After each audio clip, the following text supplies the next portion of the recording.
Welcome to hell, in your ears, in podcast form. It will be disturbing. Turn back lest ye be disturbed.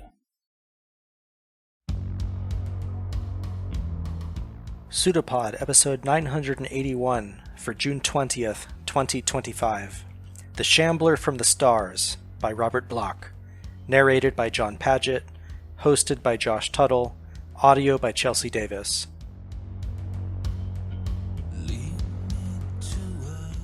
Hey everyone, I'm Josh, Associate Editor at PseudoPod, your host for this week. Today's story, The Shambler from the Stars, by Robert Bloch, first appeared in Weird Tales in 1935. Robert Bloch was an American fiction writer, primarily of crime, psychological horror, and fantasy, much of which has been dramatized for radio, cinema, and television. Best known as the writer of Psycho, 1959, the basis for the film of the same name by Alfred Hitchcock, which really blew the doors off Plainfield, Wisconsin. Bloch wrote hundreds of short stories and over 30 novels. He won the Hugo Award, the Bram Stoker Award, and the World Fantasy Award.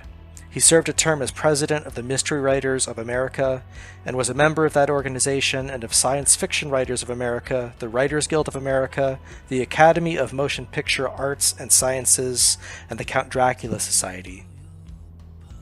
Your narrator this week is John Paget. John is a professional, though lapsed, ventriloquist who lives in New Orleans with his spouse, their daughter, and a rescue dog and cat. He is the editor-in-chief of Vesterian, a literary journal, a source of critical study and creative response to the work of Thomas Ligotti, as well as associated authors and ideas. Paget's first short story collection, The Secret of Ventriloquism, was named the best fiction book of 2016 by Rue Morgue magazine. And now, we have a story for you, and I promise you, it's true.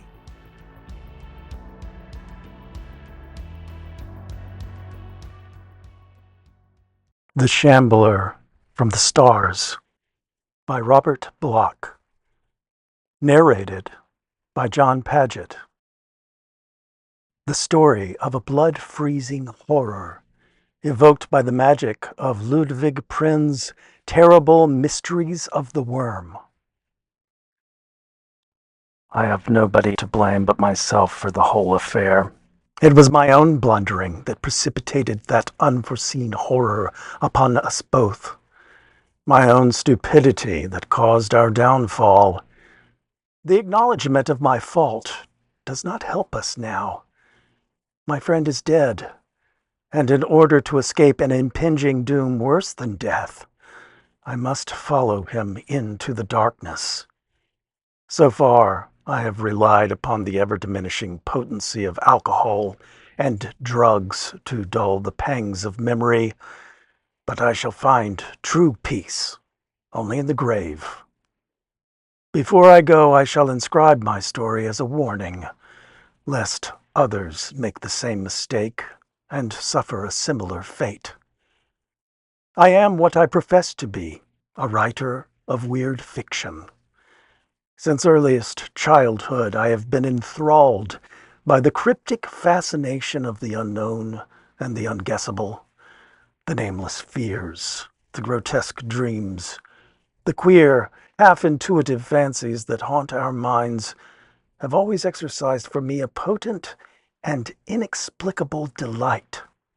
In literature, I have walked the midnight paths with Poe, or crept amidst the shadows with Machen, combed the realms of horrific stars with Baudelaire, or steeped myself with earth's inner madness amidst the tales of ancient lore.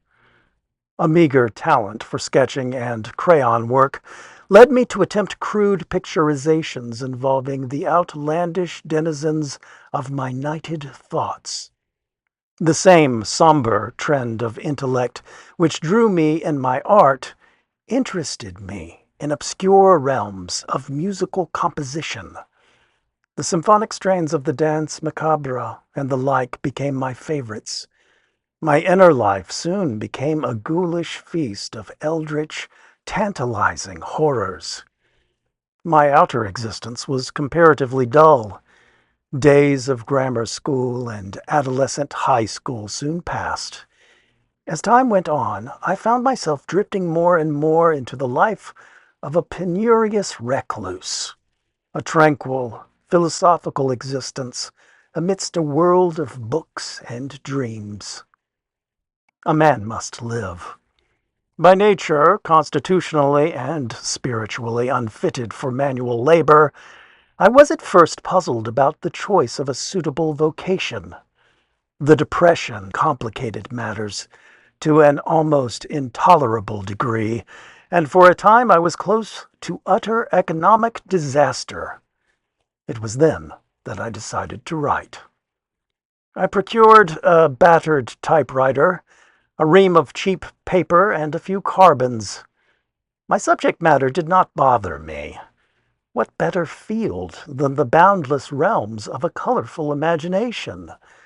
I would write of horror, fear, and the riddle that is death. At least in the callowness of my unsophistication, this was my intention. My first attempts soon convinced me how utterly I had failed. Sadly, miserably, I fell short of my aspired goal. My vivid dreams became on paper merely meaningless jumbles of ponderous adjectives, and I found no ordinary words to express the wondrous terror of the unknown. My first manuscripts were miserable and futile documents, the few magazines using such material being unanimous in their rejections. I had to live. Slowly but surely I began to adjust my style to my ideas. Laboriously I experimented with words, phrases, sentence structure. It was work, and hard work at that. I soon learned to sweat. At last, however, one of my stories met with favor. Then a second, a third, a fourth. Soon I had begun to master the more obvious tricks of the trade, and the future looked brighter at last. It was with an easier mind that I returned to my dream life and my beloved books.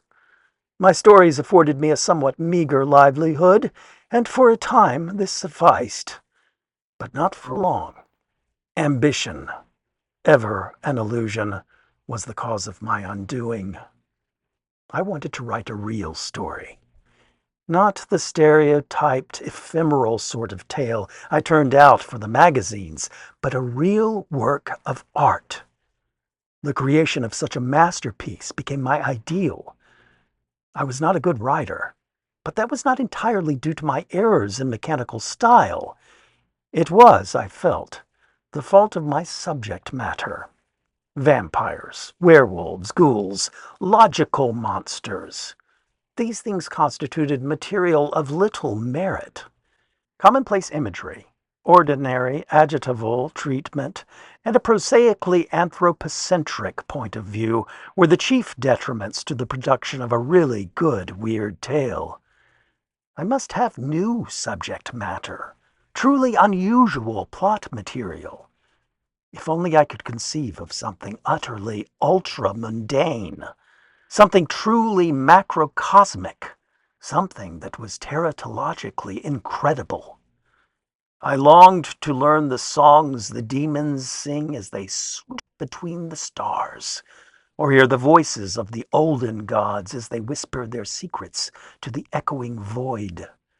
I yearned to know the terrors of the grave, the kiss of maggots on my tongue, the cold caress of a rotting shroud upon my body. I thirsted for the knowledge that lies in the pits of mummied eyes, and burned for wisdom known only to the worm. Then I could really write, and my hopes be truly realized. I sought a way. Quietly I began a correspondence with isolated thinkers and dreamers all over the country. There was a hermit in the western hills, a savant in the northern wilds, a mystic dreamer in New England. It was from the latter that I learned of the ancient books that hold strange lore. He quoted guardedly from the legendary Necronomicon, and spoke timidly of a certain book of Eibon that was reputed to surpass it in the utter wildness of its blasphemy. He himself had been a student of these volumes of primal dread, but he did not want me to search too far.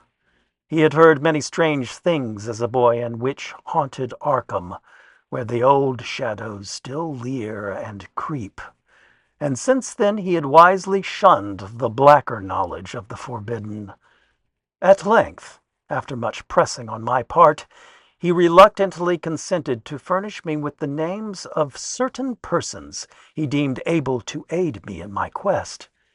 He was a writer of notable brilliance and wide reputation among the discriminating few, and I knew he was keenly interested in the outcome of the whole affair. As soon as his precious list came into my possession, I began a widespread postal campaign in order to obtain access to the desired volumes. My letters went out to universities, private libraries, reputed seers, and the leaders of carefully hidden and obscurely designated cults. But I was foredoomed to disappointment. The replies I received were definitely unfriendly, almost hostile.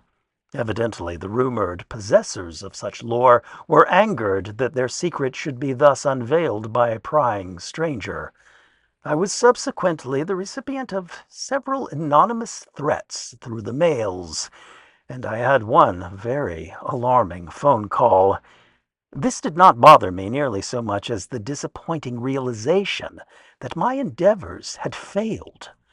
Denials, evasions, refusals, threats. These would not aid me. I must look elsewhere. The bookstores. Perhaps on some musty and forgotten shelf I might discover what I sought. Then began an interminable crusade. I learned to bear my numerous disappointments with unflinching calm. Nobody in the common run of shops seemed ever to have heard of the frightful Necronomicon, the evil Book of Eibon, or the disquieting Culte des Goules. Milwaukee was barren ground. Chicago became my next hunting place. I made the trip, planning to spend a week there. Instead, I was forced to remain in that city for well over a month. Never have I seen so many bookstores. Persistence brings results. In a little old shop on South Dearborn Street, amidst dusty shelves seemingly forgotten by time, I came to the end of my search. There, securely wedged between two century-old editions of Shakespeare, stood a great black volume with iron facings. Upon it, in hand-engraved lettering, was the inscription De Vermis Mysteries, or Mysteries of the Worm. The proprietor could not tell how it had come into his possession. Years before, perhaps, it had been included in some second-hand job lot. He was obviously unaware of its nature, for I purchased it with $1 bill. He wrapped the ponderous thing for me, well pleased at this unexpected sale, and bade me a very satisfied good day. I left hurriedly, the precious prize under my arm. What a find! I had heard of this book before. Ludwig Prynne was its author, he who had perished at the inquisitorial stake in Brussels when the witchcraft trials were at their height. A strange character. Alchemist, necromancer, reputed mage. He boasted of having attained a miraculous age when he at last suffered a fiery immolation at the hands of the secular arm. He was said to have proclaimed himself the sole survivor of the ill-fated Ninth Crusade, exhibiting as proof certain musty documents of attestation. It is true that a certain Ludwig Prynne was numbered among the gentlemen retainers of Montserrat in the olden chronicles, but the incredulous branded Ludwig as a crack-brained impostor, though perchance a lineal descendant of the original warrior. Ludwig attributed his sorcerous learning to the years he had spent as a captive among the wizards and wonder-workers of Syria, and glibly he spoke of encounters with the jinns and ifrits of elder Eastern myth. He is known to have spent some time in Egypt, and there are legends among the Libyan dervishes concerning the old seer's deeds in Alexandria.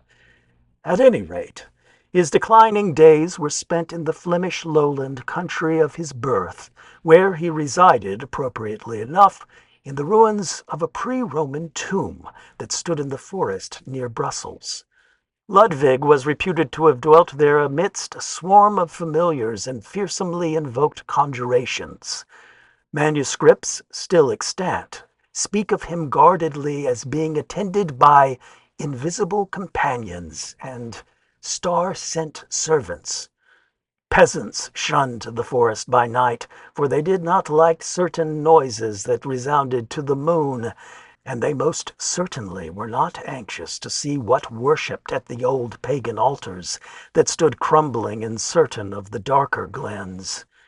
For years the old thaumaturgist was infamously notorious throughout the countryside, and many a pilgrim came to him for prophecies, horoscopes, and the dubious service of his potions, philters, and talismans. There are a few surviving accounts which speak cautiously of his sepulchral dwelling place, the Saracenic relics, and the invisible servitors he had summoned from afar. There is a curiously uniform reticence on the part of these chroniclers when it comes to describing these servitors in detail, but all agree that the terrible old man was gifted with baleful and unholy powers.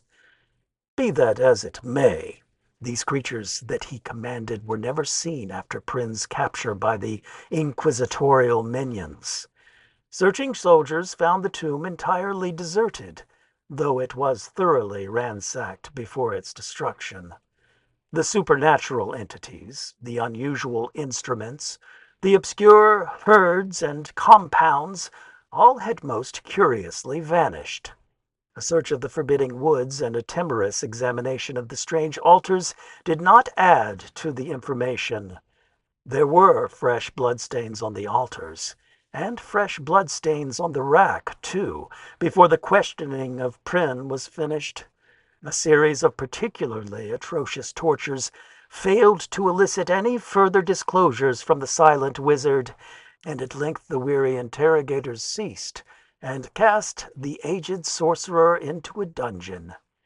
It was in prison, while awaiting trial, that he penned the morbid, horror-hinting lines of De Vermis Mysteries, known today as Mysteries of the Worm. How it was ever smuggled through the alert guards is a mystery in itself, but a year after his death it saw print in Cologne. It was immediately suppressed, but a few copies had already been privately distributed. These, in turn, were transcribed, and although there was a later censored and deleted printing, only the Latin original is accepted as genuine.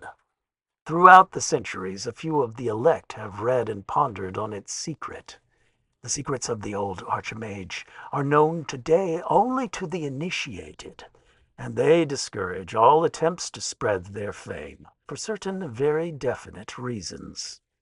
This, in brief, was what I knew of the volume's history at the time it came into my possession. As a collector's item alone, the book was a phenomenal find, but on its contents I could pass no judgment. It was in Latin. Since I can speak or translate only a few words of that learned tongue, I was confronted by a barrier as soon as I opened the musty pages. It was maddening to have such a treasure trove of dark knowledge at my command, and yet lack the key to its unearthing.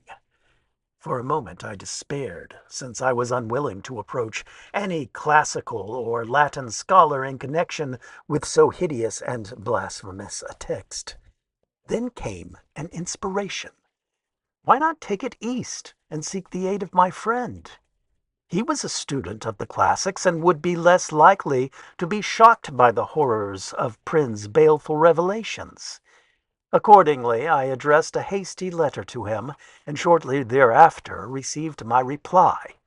He would be glad to assist me. I must by all means come at once. Providence is a lovely town. My friend's house was ancient and quaintly Georgian. The first floor was a gem of colonial atmosphere. The second, beneath antique gables that shadowed the enormous window, served as a workroom for my host. It was here that we pondered that grim, eventful night last April. Here, beside the open window that overlooked the azure sea, it was a moonless night, haggard and wan with a fog that filled the darkness with bat-like shadows. In my mind's eye, I can see it still. The tiny lamplit room with the big table and the high-backed chairs, the bookcases bordering the walls, the manuscripts stacked in special files. My friend and I sat at the table, the volume of mystery before us. His lean profile threw a disturbing shadow on the wall, and his waxen face was furtive in the pale light. There was an inexplicable air of portentous revelation, quite disturbing in its potency. I sensed the presence of secrets waiting to be revealed. My companion detected it too.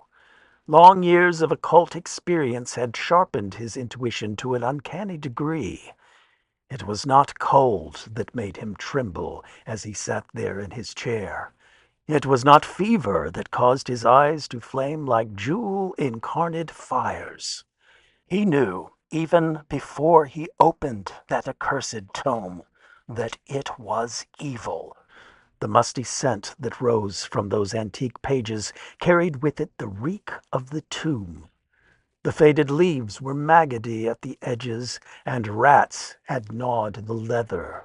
Rats which perchance had a ghastlier food for common fare. I had told my friend the volume's history that afternoon, and had unwrapped it in his presence. Then he had seemed willing and eager to begin an immediate translation. Now he demurred. It was not wise, he insisted. This was evil knowledge. Who could say what demon-dreaded lore these pages might contain, or what ills befall the ignorant one who sought to tamper with their contents? It is not good to learn too much, and men had died for exercising the rotted wisdom that these leaves contained. He begged me to abandon the quest while the book was still unopened, and to seek my inspiration in saner things. I was a fool. Hastily I overruled his objections with vain and empty words. I was not afraid. Let us at least gaze into the contents of our prize. I began to turn the pages. The result was disappointing. It was an ordinary-looking volume after all. Yellow crumbling leaves, set with heavy, black-lettered Latin text. That was all. No illustrations, no alarming designs. My friend could no longer resist the allurement of such a rare bibliophilic treat. In a moment he was peering intently over my shoulder, occasionally muttering snatches of Latin phrasing. Enthusiasm mastered him at last. Seizing the precious tome in both hands, he seated himself near the window and began reading paragraphs at random, occasionally translating them into English. His eyes gleamed with a feral light. His cadaverous profile grew intent as he pored over the moldering runes. Sentences thundered in fearsome litany, then faded into tones below a whisper as his voice became as soft as a viper's hiss. I caught only a few phrases now, for in his introspection he seemed to have forgotten me. He was reading of spells and enchantments. I recall allusions to such gods of divination as Father Yig, Dark Han, and serpent-bearded Biatus. I shuddered For I knew these names of old, but I would have shuddered more had I known what was yet to come. It came quickly. Suddenly he turned to me in great agitation, and his excited voice was shrill. He asked me if I remembered the legends of Prin's sorcery and the tales of the invisible servants he commanded from the stars. I assented, little understanding the cause of his sudden frenzy. Then he told me the reason. Here, under a chapter on familiars, he had found an orison or spell, perhaps the very one Prin had used to call upon his unseen servitors from beyond the stars. Let me listen while he read. I sat there dully, like a stupid, uncomprehending fool. Why did I not scream, try to escape, or tear that monstrous manuscript from his hands?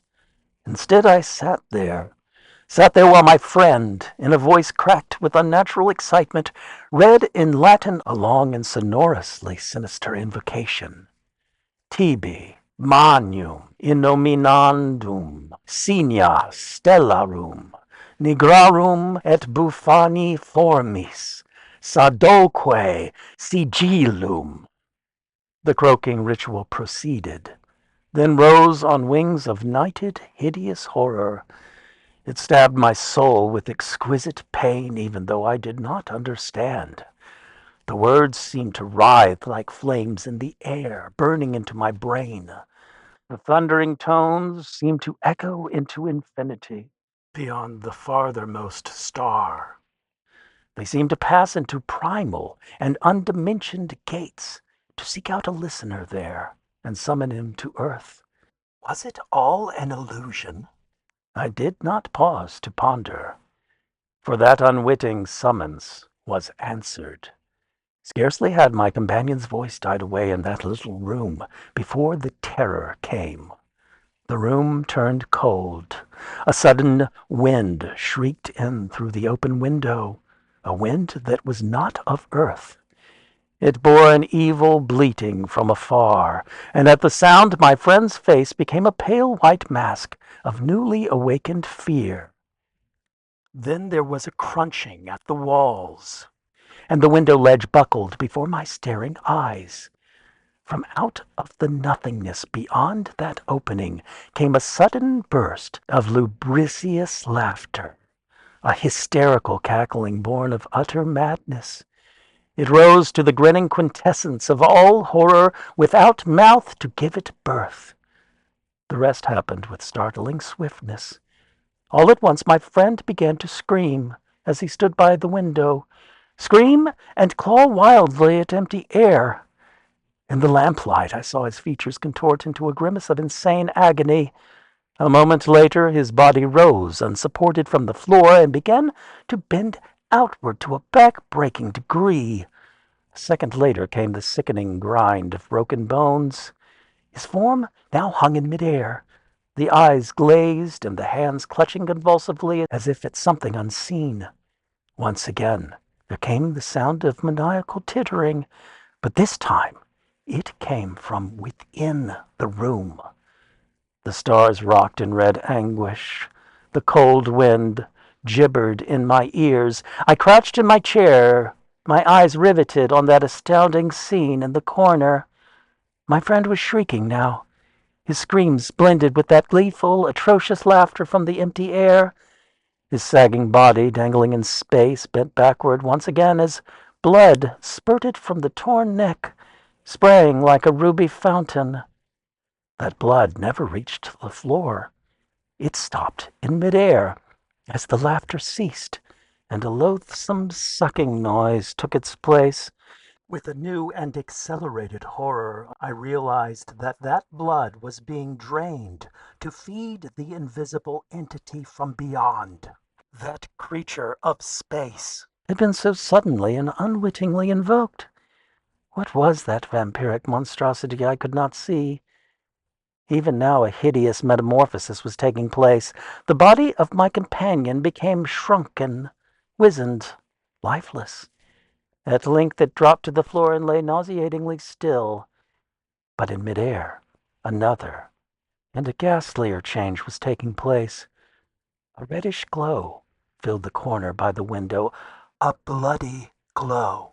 Slowly but surely, the dim outlines of a presence came into view. The blood-filled outlines of that unseen Shambler from the stars. It was red and dripping, an immensity of pulsing, moving jelly, a scarlet blob with myriad tentacular trunks that waved and waved. There were suckers on the tips of the appendages, and these were opening and closing with ghoulish lust.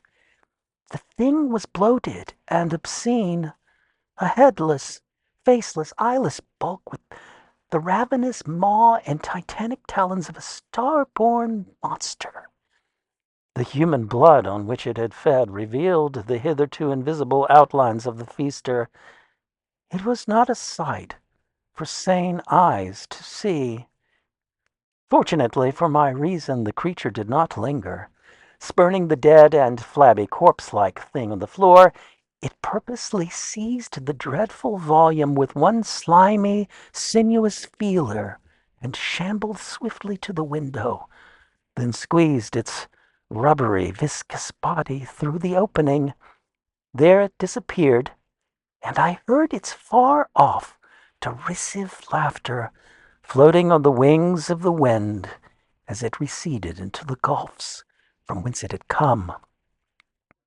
That was all. I was left alone in the room with the limp and lifeless body at my feet. The book was gone, but there were bloody prints upon the wall, moody swaths upon the wall, and the face of my poor friend was a bloody death's head, leering up at the stars. For a long time I sat alone in silence before I set on fire that room and all it contained. After that I went away, laughing, for I knew that the blaze would eradicate all trace of what remained. I had arrived only that afternoon, and there were none who knew, and none to see me go, for I departed ere the glowing flames were detected. I stumbled for hours through the twisted streets, and quaked with renewed and idiotic laughter as I looked up at the burning, ever-gloating stars that eyed me furtively through wreaths of haunted fog. After a long while, I became calm enough to board a train.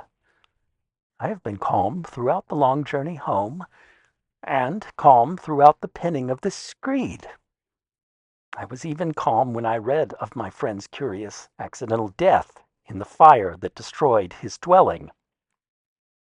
It is only at nights, when the stars gleam, that dreams return to drive me into a gigantic maze of frantic fears. Then I take to drugs, in a vain attempt to ban those leering memories from my sleep. And I really do not care, for I shall not be here long. I have a curious suspicion that I shall again see that Shambler from the stars. I think it will return soon, without being resummoned, and I know that when it comes, it will seek me out and carry me down into the darkness that holds my friend.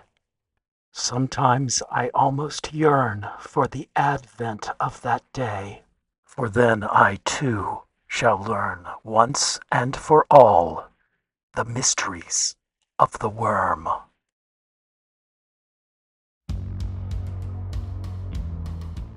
Welcome back. What did you think of The Shambler from the Stars by Robert Bloch? If you're a Patreon subscriber, we encourage you to pop over to our Discord channel and tell us. And if you want more Bloch, trust me you do, check out PseudoPod episodes 872, The Strange Island of Dr. Nork, and 925, Black Bargain, and What Every Young Ghoul Should Know. Purple prose gets a bad name. For those of you who don't know, that is, both of you, purple prose is overly ornate text that is excessive in its use of adjectives, adverbs, and metaphors. Plus, in our case, tentacles, squishy things, or things that can't be described, and anyway aren't a sight for sane eyes to see. According to Wikipedia, Purple prose is criticized for desaturating the meaning in an author's text by overusing melodramatic and fanciful descriptions. That definition sounds right to me. These things are said to disrupt the narrative flow of a work, and are the sins that give our genre a bad name in conventional literary circles.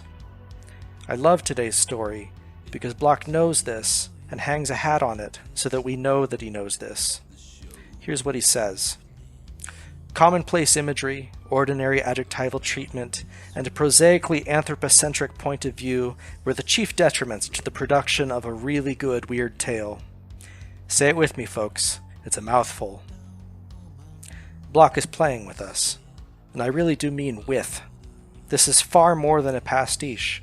It's a loving introduction to the Cthulhu mythos, and a really good example of the intertextual, communal nature of pulp culture.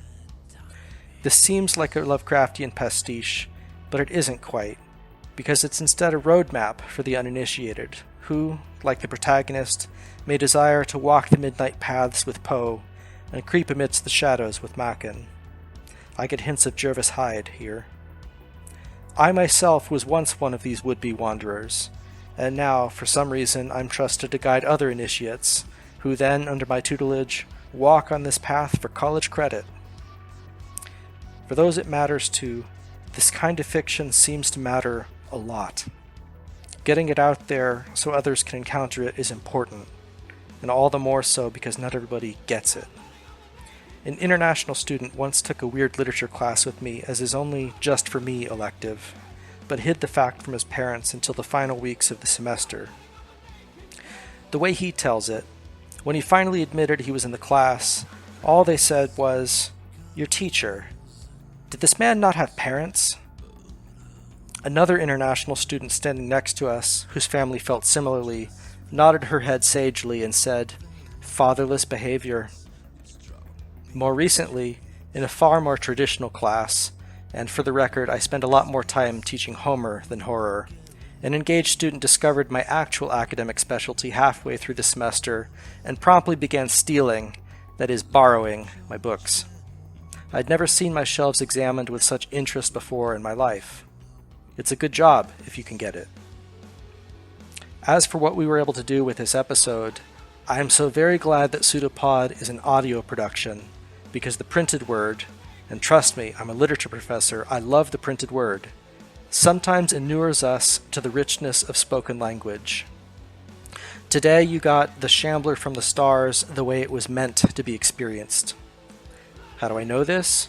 Because Block is a master of sound. Under his pen, the clumsy adjectives, Latinate diction, overdone alliteration, the bland, bulbous tentaclism of bad Lovecraftian pastiche yields to a very natural and beautiful soundscape of assonance balancing and breaking up alliterations, of compressions and expansions of rhythmic patterns. Just listen to this sentence. In my mind's eye, I can see it still. The tiny lamplit room with the big table and the high-backed chairs, the bookcases bordering the walls, the manuscript stacked in special files. This is poetry that Howard Phillips matches only on his best days. Even Block's use of classical rhetorical figures works, such as his use of first-person diazeugma as a variation on isocolon in the paragraph about his need for new subject matter. I longed, I yearned, I thirsted. And then there's his variation of clause constructions within long sentences, which hide the fact that his sentences are often very carefully balanced. In short, his prose is highly artificial, but in that expert way that obscures its artifice, making way for its effects to operate. If you liked this story, you might also like The Haunter of the Dark, which H.P. Lovecraft wrote as a sequel in a kind of playful payback. Block killed Lovecraft in Shambler, so Lovecraft returned the favor in Haunter. Both men dedicated their stories to one another, by the way. Not to be outdone, Block completed what amounted to a collaborative trilogy in 1950 with The Shadow from the Steeple. The intertextual afterlives here are simply delicious. And speaking of delicious things, we should talk about feeding the pod. PseudoPod is funded by you, our listeners, and we're formally a nonprofit. One-time donations are gratefully received and much appreciated, but what really makes a difference is subscribing. A $5 monthly Patreon donation gives us more than just money. It gives us stability and reliability and allows us to keep coming back week after week. If you can, please go to pseudopod.org and sign up by clicking on Feed the Pod. If you have any questions about how to support EA and ways to give, please reach out to us at donations@escapeartists.net. Those of you that already support us, thank you. We literally couldn't do it without you. It looks as though the Apple taking a cut from Patreon thing may have been overturned, but just to be on the safe side, if you do want to sign up, do it through a browser, including the one actually on your phone, as it might be cheaper than if you go through the official Patreon app. And if you can't afford to support us financially, then please consider leaving reviews of our episodes, or generally talking about them on whichever form of social media you can't stay away from this week. We'd love to see you on Blue Sky. Find us at pseudopod.org. If you like merch, you can also support us by buying goodies from the Escape Artists Void merch store. The link is in various places, including our latest social media posts. PseudoPod is part of the Escape Artists Foundation, a 501c3 nonprofit, and this episode is distributed under the Creative Commons Attribution, Non-Commercial, No Derivatives 4.0 International License. Download and listen to the episode on any device you like, but don't change it or sell it. Theme music is by permission of Anders Manga. And finally, PseudoPod knows two things. Never read the Latin, and don't close the box. See you soon, folks. An arm appeared from nowhere on the shape, seemingly projected like the pseudopod of a protozoan. It's a pseudopod. It's a big foot. It's all about podcasts these days.